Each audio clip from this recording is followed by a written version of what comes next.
Yeah, I will present you a forthcoming project totally in line with the FALA project. This is a project called NAP in French for Agriculture and Food Nexus in the Pacific. It is totally in line with the FALA project. I don't know if you remember the first keynote of David Robenheimer. He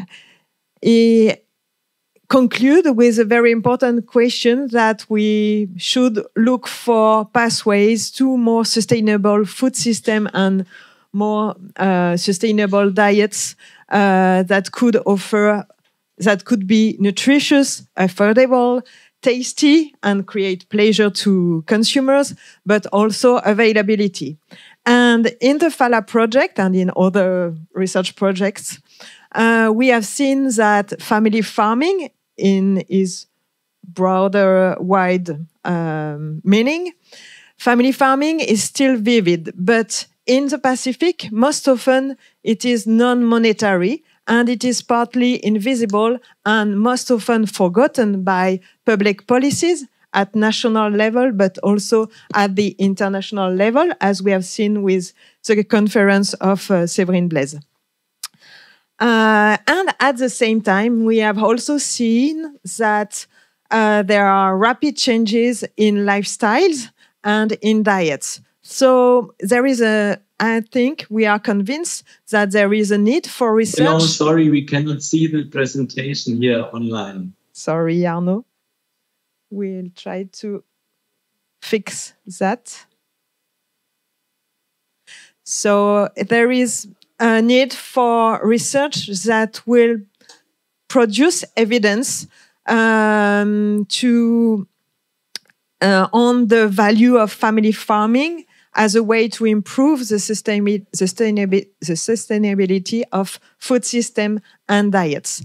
And it is not so obvious in the end. What do we know already on food agriculture nexus in New Caledonia? In New Caledonia, only less than 20% of New Caledonia's food needs are covered by local production.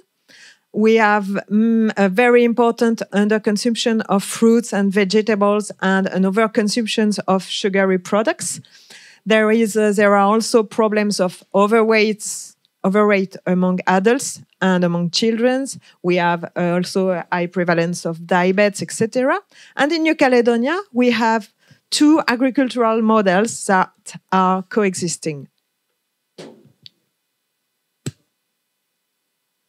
So on private land, there is agriculture, often still family-run, but very market-oriented and with a strong connection to value chain, very specific value chains, and most of them are very supported by public authorities. Over the last 30 years, this agriculture has become more and more productive, and it has quite well contributed to the local food system. On the other side, there is the small-scale family farming, the Kanak family farming, that is still vivid. It is diversified, oriented toward food production, with a very, very little market integration in New Caledonia, and it benefits little from public development policies. So 15 years ago, we carried out a unique and wide representative survey on Kanak family farming all over New Caledonia. And our objectives were to assess the extent of agriculture and hunting and fishing activities for tribes. And our idea was to demonstrate the contribution of these activities in terms of incomes, employment, and reduction of inequalities. And we have made a partial update in the west part of New Caledonia. We have interviewed a second time 77 Kanak households.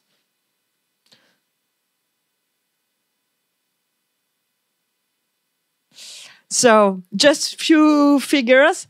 Family farming is still practiced by almost all rural households. 93%. Pluriactivity is a widespread feature. And first and foremost, all of these activities are for only self-consumptions and gifts. As you could see, for example, for agriculture, only 12% of the vegetal production is sold. And after that, this is home consumption and gift and giving practices. Concerning the 77 households we have seen a second time, we have seen that in 2019, Kanak family farming still contribute to food supply through own consumption and gift giving between households. As you could see on this chart, in Kanak, in customary land, 54% of the food consumed comes from self-consumption or donation. And you could see also that open air markets is very, it doesn't really contribute to food supply. So it is quite important to have this in mind to try to improve the sustainability of food systems in New Caledonia. We also try with the last survey to look at the diet and the direct connection between agriculture and food and diets. And we have seen that there is a significant and positive association between direct access by own production and adequate food groups consumptions, for example, fruits and vegetables. But it was not as important as we could have imagined. And there is also an important link of the share of food consumed from non-market. There is an increase, there is a connection between food consumed from non-market with a reduction of risk of overconsumption of meat. So there is something behind, there is something connected to a kind of lifestyle, but we don't know really what is it in real. So we want to go deeper, to deepen this fact with the NAP project. And the NAP project will be based in New Caledonia and also in Wallis and Futuna, because in Wallis and Futuna we have also seen very interesting results with what we do with Jonas Brouillon, my colleague. We made an analysis of household surveys that give us some kind of proxy of links between diets and agriculture. Sorry. So we have seen, as in New Caledonia, many households say they have plots. Agriculture is very, very little marketed, and there are also other features. And we have made an analysis through food environment with a framework developed by Bogart based on an household survey in Solomon Islands. And so we got inspired by this framework, and we also try to make an historical perspective. And we have tried to identify food consumption drivers, and we have seen that the importance of custom and gifts in the consumption of certain products in Futuna. In Wallis, there is a total shift, that is to say that diets are driven by incomes. And we have tried to create a kind of dietary diversity score. And with data from 2005 and 2019, we have seen that in Wallis, there is an important decrease of this dietary diversity score with the loss of 2 food groups. Yes. Okay. That's it.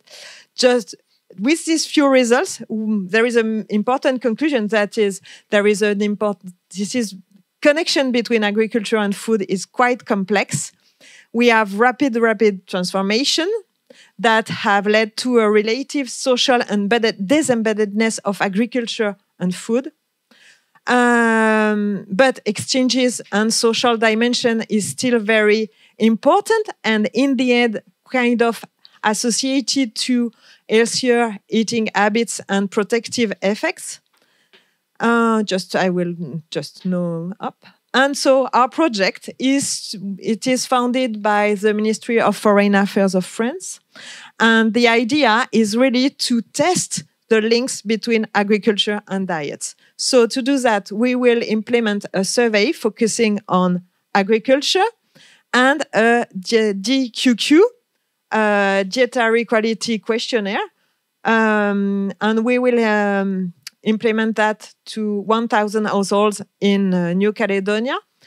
And so this is a team with Elodie Pidgeot and Jonas Brouillon, and some other colleagues from Sierra too.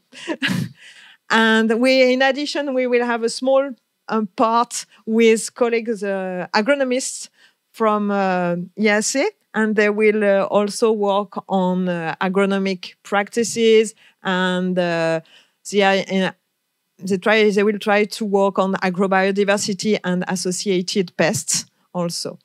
So hopefully we can catch up in 1 year, and I will be able to present these results, and hopefully we will be able to clearly demonstrate the link between family farming and diets, and maybe we could find why sometimes it doesn't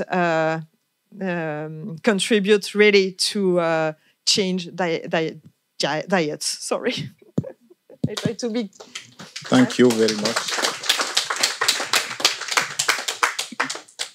2 questions, please.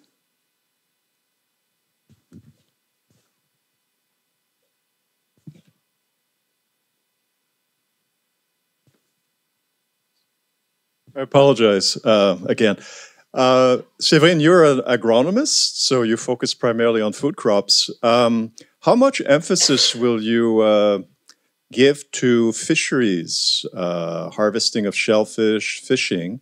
The reason I'm asked is that, generally speaking, when you look at relatively small islands like Wallis and Futuna, there seems to be an emphasis on fishing rather than food production. Now, of course, the situation is a lot more complex now.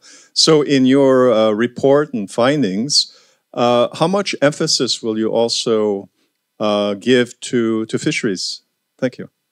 We will work also on fishing activities, because in the household surveys, we will have part on vegetal production, yams and tubers, bananas, fruits, island cabbages, etc. But we will have also some question on fisheries.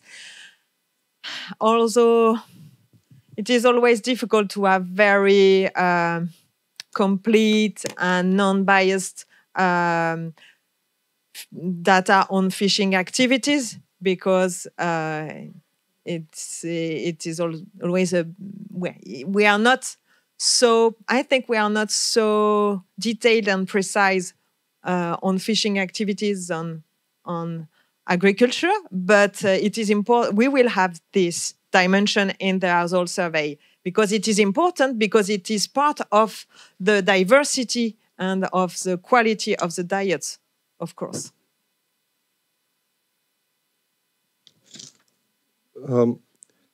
Hi, Séverine. Thank you very much. Very interesting. I was just going to ask you a little bit about the custom and gifts and this process where it's, I mean, it's obviously very important in many places. And, this disembeddedness where it becomes less important. Have you considered some of the processes that might lead to that? And is it worth trying in the project to encourage those sort of customary aspects to improve food security? Do you think that might turn out to be important?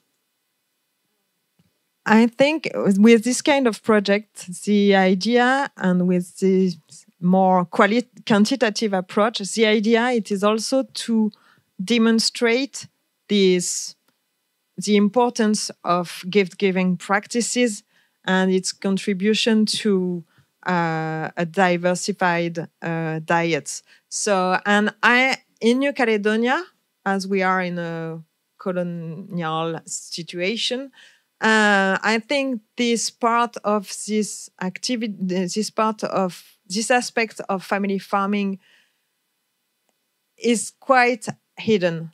So, and there is a stake to demonstrate that it is still vivid and it is important. It can be also a lever for more sustainable food system and sustainable diets.